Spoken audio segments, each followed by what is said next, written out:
اس وقت اللہ تبارک و تعالی نے واضح اعلان فرمایا، جسے ہم 17ویں پارے کی آیت کہتے ہیں، بلکہ 17ویں پارے کی ابتدا اور شروعات کہتے ہیں۔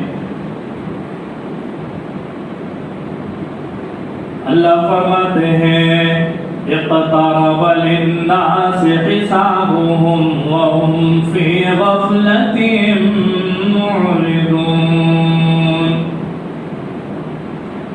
اللہ اس زمانے میں کہہ گئے جب نبی موجود تھے، صحابہ کرام موجود تھے، سلسلے وحی کا زمانہ موجود تھا، جبرائیل کے آنے کا زمانہ موجود تھا۔ اللہ فرماتے ہیں لوگوں کے لیے ان کے حساب کا وقت قریب ہو چکا ہے۔